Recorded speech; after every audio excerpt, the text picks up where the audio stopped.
ito hong mga incumbent barangay officials, wala ho silang, kumbaga, gana or wala sa kanilang kusa na itulak ho yung sinasabing formation na makumpleto ho yung mga SK chair at council.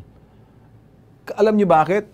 Kasi hindi ho nila kaanak yan eh. Bakit nila tuturuan itong mga kabataan na maging responsable? Sabi nila, bakit ikaw? Sana anak ko. Ulul ka pala, ba't nandiyan ka eh? Ganun ang sinasabi ng iba dyan. Gay-go ka pala eh. Eng-eng ka pala eh. Ano ako? Tanga? Ikaw, hihubog ko? Samantalang anak ko roon, nangungulangot pa sa bahay? Tamad na tamad. Inaantay ko yung katamaran ng pag lumaki na siya. Total, gusto niya maging tamad. Dito madali maging politiko. Napansin niyo ho ba?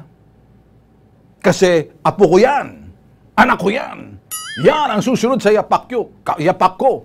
Kung ano yung puno, siya yung bunga. Ganon ang ibig sabihin. So ngayon, may pre-selection process. Ibig sabihin, kumbaga, fix na yon. Ikaw ang susunod sa yapak ko, iho. Tingnan mo ako kung paano ako magnakaw, mangupit. Kung paano ako mangurakot, abusado. Ako ang hari dito, sasabi ng kanyang anak. Ako din ang hari dito.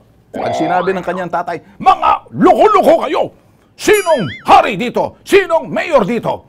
Sino ang chairman dito? Sasabi, sino mayor dito? Sino hari? Sampaling ko parang mga pag-uuntugin ko mga ulo ninyo para pareho. So, ibig sabihin, para bang entitlement. Ako naging mayor, ako naging chairman, ang dapat lang ay susunod sa ipapasa ko na lang sa aking anak. Natamad. Walang ginawa, kundi mag-SS sa kwarto.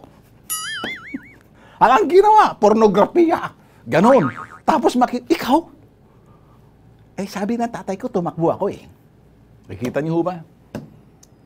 Kaya dito ho sa sinasabi na ho natin, nalalaman niyo na ho ba? Nagigising na ho ang mga kabataan. Iba sa kanila, parang pag sila, SK. Ano bang trabaho? Ako, SK ako. Marami yung pera dyan. Ano bang pagkakaperahan natin dyan?